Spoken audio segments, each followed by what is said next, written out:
Alhamdulillah, kita sambung lagi ya Bapa Ibu sekalian. Salah satu lagi, selain daripada untuk penyakit gangren ataupun luka terbakar ataupun luka gangren, ya, dia sebagai antiseptik, dia sebagai antibakteria, antivirus. Ini juga yang Pak Haji nak sebutkan, ini juga dia sangat bagus sekali untuk menurunkan tekanan darah tinggi. Ini ni khusus bagi mereka yang mempunyai masalah darah tinggi tak mau turun ni. Biasanya orang stroke, ya, orang stroke.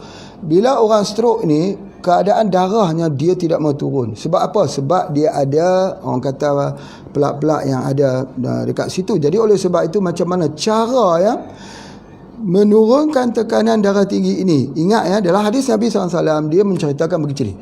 Nabi SAW itu menyuruh kita supaya kita berbekam apabila sudah timbul urat-urat merah di bahagian mata ni. Sebab apa? Kalau kita timbul urat-urat merah ni, menandakan tekanan itu adalah terlalu tinggi. Jadi biasa sekejap saja dia boleh pecah pembuluh darah ini, dipanggil CVA, cerebrovascular accident. Bila pecah itu, dia boleh jadi stroke. Dia boleh menyebabkan juga kematian. Baik. Jadi sekarang ini, macam mana cara nak menurunkan tekanan darah tinggi yang sedang tinggi? Sedang tinggi dia jadi pusing, buka mata pun tak boleh, kita terus tengok tinggi. Caranya cepat-cepat cari daun inai, daun pacar ini, cepat-cepat ramas, kompres di bahagian kepala. Kompres saja turun. Jadi kalau sebab itu, kalau orang itu sakit kepala itu kadang-kadang darah tinggi. Kadang-kadang dia jadi migraine, kadang-kadang jadi peradangan di otak. Jadi kompres saja. Jadi sebab itu di dalam pengobatan kita, penyakit itu dibahagikan dengan dua unsur panas dengan unsur dingin. Jadi penyakit darah tinggi itu istilah, gangren istilah, radang otak istilah saja, tetapi dia dikategori dalam penyakit panas. Jadi cara pengobatan herba ialah cari satu herba yang mempunyai sifat dingin yang boleh masuk ke dalam kepala kita. Dalam hadis Nabi SAW, ya, kita mencari. Jadi oleh sebab itu dalam sunnahnya kita lihat bagaimana inai ini digunakan. Maka bila inai digunakan itu, maka otomatis daripada testimoni yang banyak orang migraine hilang. Orang radang otak sembuh dengan izin Allah. Dan orang yang ada darah tinggi back to normal. Orang demam, Masya Allah. Jadi kalau begitu, ini ada Pak Haji sebutkan, ini adalah tanaman obat-obatan toga, tanaman obat keluarga wajib ada di depan rumah. Wajib. Jadi kalau siapa yang tidak ada tu, betulnya dia tak faham lah. Ya, masalahnya dia tak faham. Maafkan saja. Baik, itu ada di antaranya. Tetapi yang lebih menariknya, daun ini boleh kita ambil buat teh. Bila kita buat teh itu boleh buat seduh. Keringkan, buat teh seduh. Apa kelebihannya minum teh daripada daun senna ini, daun pacar ini, daun inai ini? Kelebihannya apa dia? Sama juga untuk darah tinggi dan untuk sakit jantung. Kerana bila kita minum ini, dia berkeringat. Itu menarik. Bukan ke semua herba kita minum teh itu dia berkeringat, dia keluar keringat ni, peluh dia keluar. Cuba kita minum tengok herba, ada tak dia nak keluarkan keringat? Tapi ini bagus. Daun ini kalau kita minum, tehnya kita minum, dia keluar keringat. Apa artinya? Kalau ada orang bertanya kita, Pak Haji, aku ingin tanya, kalau minum sesuatu herba, tiba-tiba keringat itu keluar, apa artinya? Artinya ialah aliran darah kita itu kuat sampai di limpa dan di hati. Soalan kedua dia kata, apa signifikannya itu pula? Darah sampai di limpa dan hati itu, apa pula fungsinya? Fungsinya untuk memperkuatkan satu proses detoksifikasi. Detoksifikasi itu berlaku bukankah dengan ada produk laxatif kah? Mudah bab kah? Buang air besar kah? Buang air kecil? Ya. Sebahagiannya keluar melalui mana? Toksin keluar melalui keringat. Jangan pernah lupa bahawa racun itu boleh keluar melalui kulit. boleh keluar melalui kulit. Dengan cara apa? Minum teh daripada pacar, inai, dan juga kita ambil juga daripada henna. Sebut pasal pacar ni di Indonesia ni, pacar ni maksudnya kekasih, ya. Ya, memang betul. Nama henna ini ialah nama orang yang ada rindu, yang ada kasih, yang ada sayang, yang ada cinta. Pokok ni namanya pokok cinta juga, pokok kasih juga. Sebab apa? Ketika kita sakit kepala, kita kompres, hilang sakit kepalanya. Ketika darah tinggi naik, kompres, sejuk saja masuk dalam. Satu lagi, orang yang susah tidur malam, tak mau tidur, gelisah sungguh dan sebagainya, ambil airnya itu, kompreskan dekat bahagian kepala ni, sebentar saja, kering saja air di situ, tidurlah dia. Berapa banyak orang susah tidur malam, ya, sebab apa? Sebab tak guna henna. Jadi itu sebab apa? Sebab dia mendinginkan. Masya Allah. Baik, Pak Haji nak sambung lagi. Apabila darah itu sudah baik, pergi ke jantungnya bagus, pergi ke hatinya, pergi ke limpahnya bagus, maka dia ini mengelakkan daripada berlakunya tompokan lemak di dalam darah. Itu yang paling penting sekali. Sekarang ni isu COVID-19 ini, dia ni kalau kena COVID-19 sekarang ni, dia jadi darah tinggi. Kena COVID-19 sekarang ni, dia jadi stroke, darah jadi kental. Sebab apa? Dia sudah adaptasi. Jadi bila dia adaptasi, kita tak adaptasi, kita duduk macam tu saja. Jadi maksudnya kekuatan vaksin itu tak akan menjadi kuat lagi dah. Sebab ini sudah ada vaksin tadi dah boleh membunuh ibu kuman. Ini bukan ibu kuman, anak kuman. Ini bukan anak kuman, dah cucu kuman dah. Cucu kuman itu dia kena berhadapan dengan pengobatan Nabi SAW, 3 in 1. Pengobatan yang paling tinggi, pengobatan yang ditunjuk. Apa dia? Henna. Jadi kalau kita minum ini, dia tak jadi pembekuan kepada darah, dia tak jadi pembekuan lemak, ya. Jadi jantung itu bagus, dia jadi elok dan sebagainya. Sebab tu kalau kita minum itu, dia merasakan seperti keluar dia keringat. Kita buat teh daripada henna, jarang orang buat sebagainya, ya. Itu adalah di antaranya. Masya Allah. Kemudian pula dia mencegahkan juga apa dia? Pembentukan apa yang dipanggil aterosklerosis untuk jantung, dan mengelakkan daripada stroke. Allahu Akbar. Kalau kita sudah rasa kesemutan tubuh badan kita itu, cepat-cepat kita guna henna ni. Macam mana nak elakkan? Kompres dekat kepala. Kalau orang stroke, macam mana Pak Haji kalau orang stroke dah? Stroke ni dia kena tunggu bertahun-tahun untuk sembuh, kecuali dia kompreskan kepalanya dengan henna setiap hari. InsyaAllah tak sampai 40 hari dia akan bangkit semula, boleh berjalan back to normal.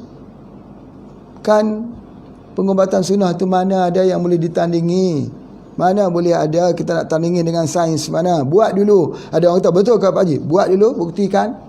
Lepas ni cerita testimoni kepada orang, ambil video lagi. Masya Allah, subhanallah, ya. Itu ada di antaranya. Jadi oleh sebab itu, maka bila kita berkeringat juga, tadi Pak Haji lupa, iaitu toksik itu keluar melalui kulit. Ini berlaku kepada Khalid Al-Walid juga macam tu, ya. Dalam kisahnya yang panjang, nanti satu hari boleh kita menceritakan. Jadi oleh sebab itu, kalau kita rendam saja daun ini, sudah jadi obat. Tak perlu proses, tak perlu mesin, tak perlu buat paste. Kalau buat paste atau pasta itu, buat bubur itu lagi baguslah. Kita letak untuk sakit-sakit kulit ni, apa dia? Kuku. Masalah kuku kita pecah, kuku kaki pecah, kuku kaki dimakan air, atau cagu juga orang panggil, apa dia? Inai lah kita gunakan. Inai. Jadi kita letakkan inai itu, ya, letakkan inai. Dia antiseptik, dia sangat-sangat bagus. Jangan guna ubat kimia. Ubat kimia tu dia tak mau, nanti dia akan hilang lagi. Penyakit kulit juga, apa penyakit kulit juga, termasuklah orang panggil pano, termasuk kurak, termasuk penyakit-penyakit kulit seperti bisul, boleh kita gunakan. Semua penyakit-penyakit kulit itu bila kita letak itu dia jadi dingin, akhirnya dia akan jadi pemasakan sendiri. Masya Allah, banyaknya kegunaan ini. Ya, daun inai ini yang sepatutnya boleh kita gunakan. Baik. Selain daripada ianya juga boleh untuk memudahkan tidur pada waktu malam. Untuk insomnia, Pak Haji nak sebutkan satu lagi, iaitu bagaimana membuat minyak. Minyak menarik ni, buat minyak daripada henna. Minyaknya boleh kita ambil, daun pun boleh. Kalau tidak ada buah, paling baiknya buah. Ini buahnya boleh kita ambil buah itu direndam dalam minyak. Minyak menarik minyak. Jadi ambil minyak daripada daun inai, rendamkan ke dalam minyak VCO atau minyak zaitun. Setelah 40 hari, maka dia sudah boleh digunakan untuk sakit sendi. Allahu Akbar. Subhanallah. Minyak sakit sendi itu buat dengan daun henna. Betul, sangat-sangat bagus, sangat-sangat cepat, sangat-sangat berkesan untuk sakit sendi. Sebab apa? Minyak menarik minyak. Minyak ini dia ada satu minyaknya yang baik untuk arthritis. Ya, baik untuk lenguh-lenguh, ngilu dan juga sebagainya. Mudah saja kan? Yang penting beli saja minyak VCO. Ya. VCO HPA lah. Masya Allah, subhanallah ya. Baik, itu di antaranya. Kemudian kalau kita gunakan minyak tu, misal kata minyak yang kita dah campur tadi, kita boleh sapu dekat muka kita. Misalnya guna minyak VCO. Sapu di muka ni pada waktu malam. Bila kita dah lepas kita sapu, biarkan dia serak. Lepas serak tu ambil tisu lap. Lebih kurang dalam 15 minit ke 30 minit kita lap. Dah habis kita lap itu, barulah kita basuhkan itu. Ya, barulah kita basuh. Baik. Selalunya orang akan membasuh guna air sejuk. Tujuannya untuk mengecilkan pori-pori. Kita tidak ambil air daripada air suam, basuh muka. Dia akan masuk dan hilang garis-garis penuaan di muka. Muka jadi whitening. Merah tak muka kita. Jadi macam inai merah, muka jadi muka merah. Esok dia tak merah. Ya, dia tak merah. Dia jadi muka tu pink lah sikit. Tapi pink tu pink orang kata whitening. Dia jadi whitening alami. Masya Allah. Hebat sekali yang tu. Tapi kalau kita tak mau itu, tak mau guna minyak, larut air pun boleh. Air yang diramah-ramah itu buat untuk basuh muka, menghilangkan garis-garis penuaan. Ataupun kalau kita tak mau itu, buat teh minum. Sama seperti minyak mawar. Minyak mawar begitu juga. Sebab tu orang banyak guna minyak mawar sebagai toner untuk hilangkan garis-garis itu. Dia pun sama juga, gunakan sistem air. Boleh masuk, ramas saja ke dalam air, boleh membasuh dengan air tersebut. Itu adalah lebih baik. Masya Allah. Menghilangkan garis-garis penuaan. Itu yang ingin Pak Haji sebutkan. Baik.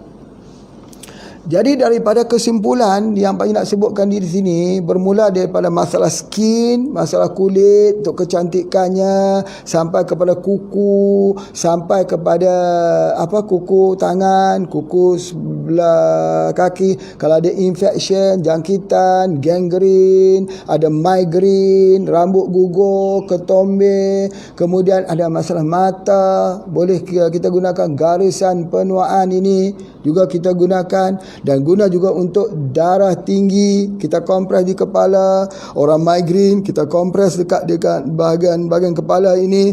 Kemudian untuk masalah jantung, untuk menguatkan jantung, mengelakkan daripada stroke, boleh juga kita menggunakannya itu. Dan seterusnya kita boleh untuk detoksifikasi melalui kulit dengan menggunakan, menguatkan fungsi hati dan limpa. Dengan dia bila kita ambil, dia jadi berkeringat, dia jadi agak sikit panas. Dan juga kita gunakan dia ni untuk semua penyakit-penyakit yang ada kanser, tumor, fibroid, cyst yang terjadi dalam tubuh badan kita, dengan mencampurkan di antara kulitnya itu, kulit daripada kulit dadap yang dicampur dengan akar inai. Subhanallah. Atau kita ambilkan saja teh daripada daun ini, maka kita boleh gunakan lagi untuk sakit sendi. Minyaknya kita buat minyak, dan boleh digunakan untuk minyak wangi daripada bunganya kita gunakan. Semua ini adalah complete 3 in 1, antibakteria, antivirus dan antiseptik. Masya Allah, dia adalah herba yang komplit yang boleh gunakan. Cuma dalam kegunaan harian, kita guna untuk ubat luka, kita guna harian untuk ubat demam anak-anak kita guna ini. Ada soalan-soalan yang bertanya kepada Pak Haji, dia kata anak saya sudah demam 1 minggu tak mau sembuh lagi. Ya, kompreskan saja dengan ini. Masya Allah. Dia berfungsi sama kurang lebih seperti daun bunga Cina, gardenia.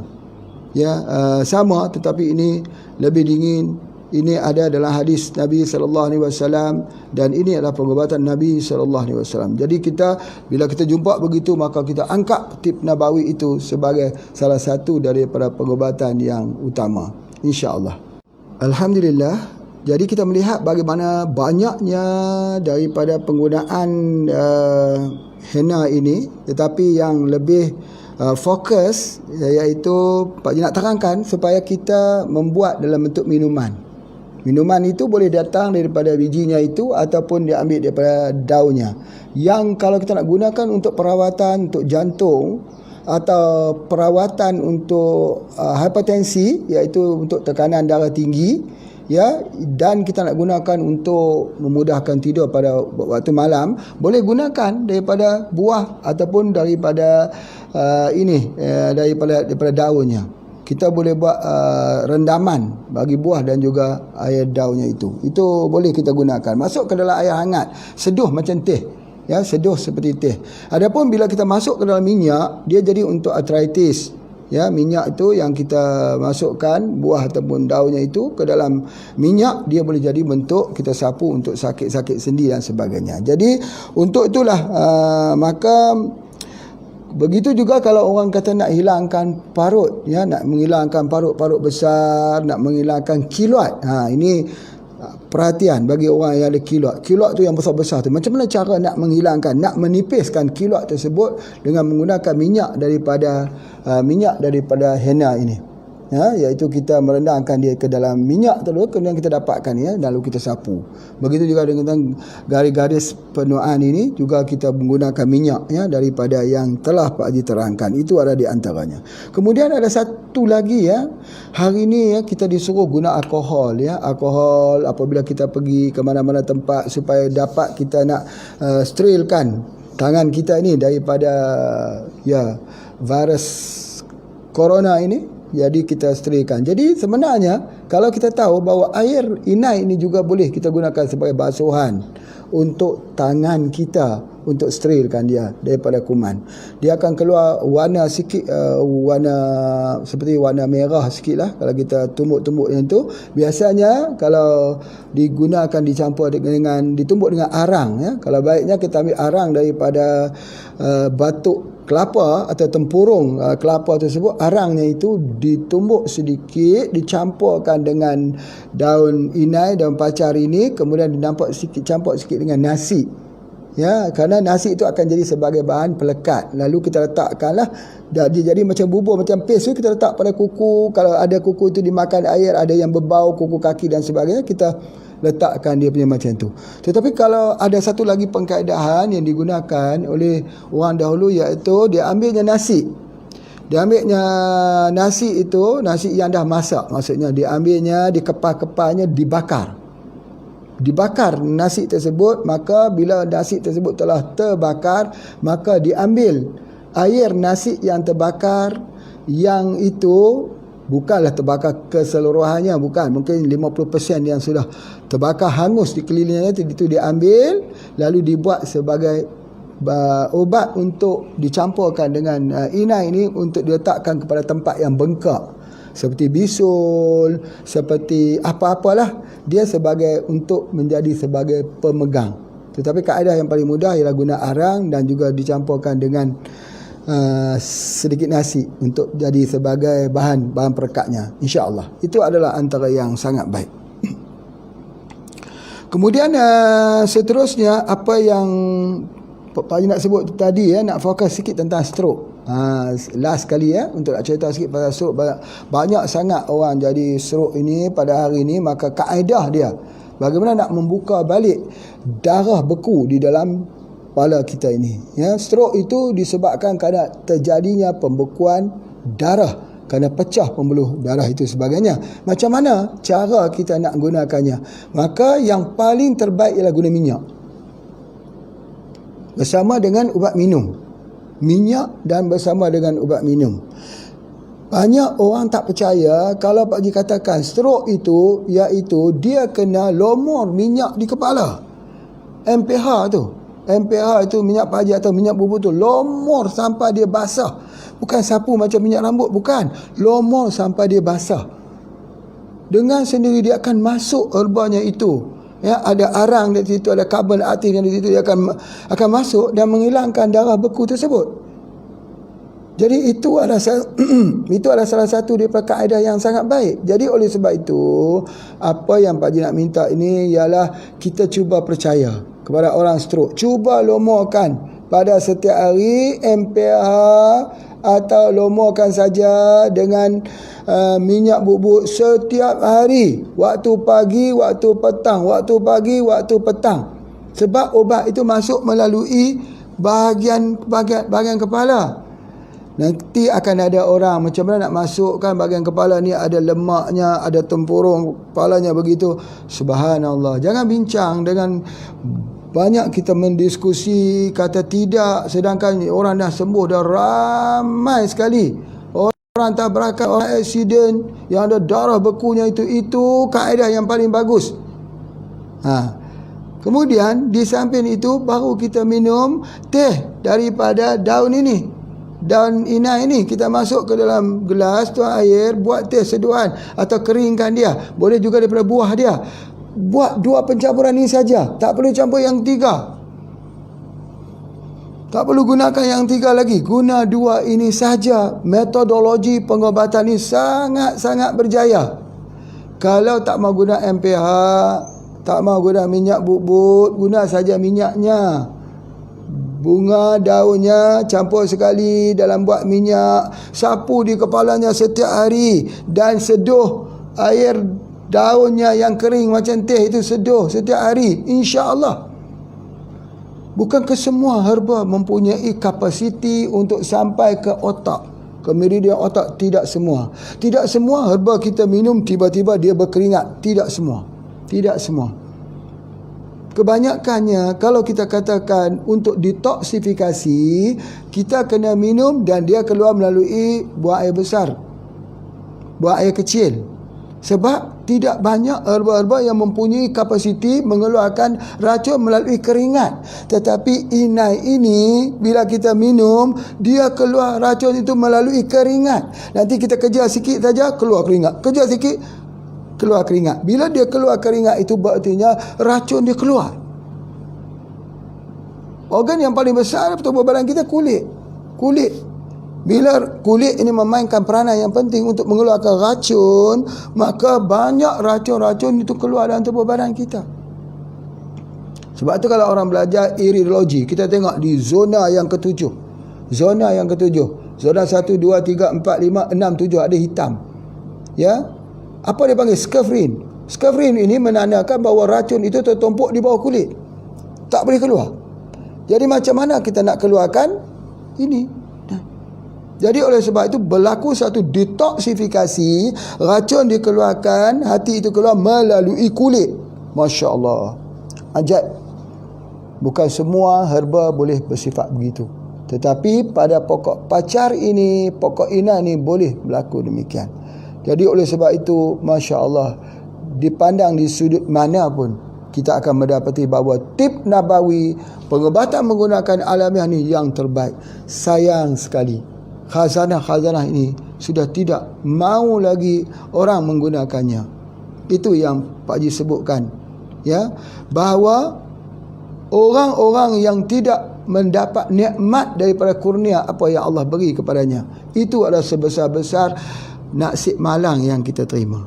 Dia sudah ada nikmat, Ya, misalnya Allah bagikan dia kekayaan, dia bagi harta, dia bagi rumah yang besar, dia bagi pangkat, kedudukan.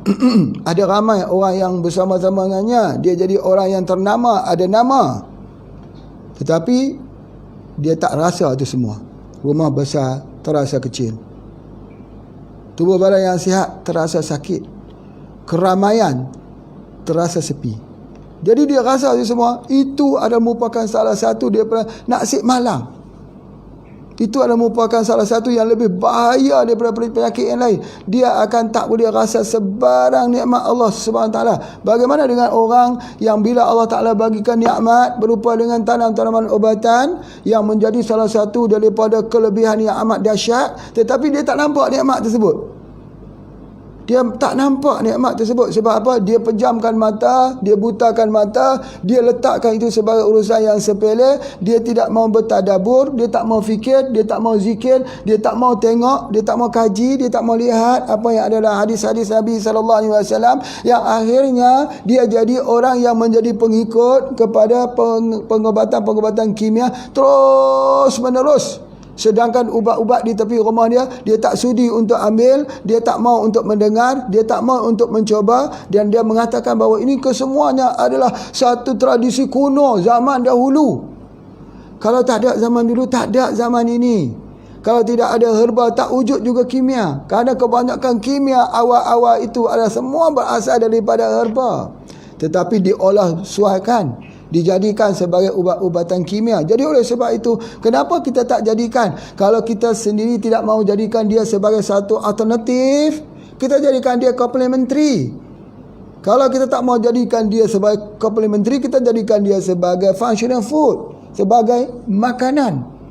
Tetapi kita terima juga, sebab ini adalah merupakan sebahagian daripada karunia Allah kepada diri kita yang bernama khalifah di atas muka bumi ini, untuk tujuan penerusan pada kehidupan, untuk berhadapan dengan masalah virus, berhadapan dengan bakteri, berhadapan dengan penyakit, patogen-patogen yang akan mengganggu gugat manusia itu, kehidupan manusia itu, supaya manusia itu tunduk kepada Allah, takjub kepada Allah, mengagungkan Allah, mengangkat Allah itu sebagai Rabb. Raditu billahi rabba wa bil islami dina wa bi Muhammadin nabiyyan wa rasulah. Kita baca itu, bahawa redalah aku sebagai Allah itu sebagai Tuhanku, Allah itu sebagai Tuhan kita. Kenapa kita tak pandang keliling ini?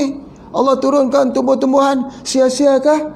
Allah jadikan pokok-pokok ni, sia-siakah? Kenapa tak syukur? Salah satu jalan syukurnya ialah kita lihat apa yang ada terkandung di dalamnya. Maka semakin halus kita melihatnya, semakin tajam renungan kita, semakinlah kita tunduk, merapat, sujud ke bumi, mencintai yang mencipta, yang menciptakannya.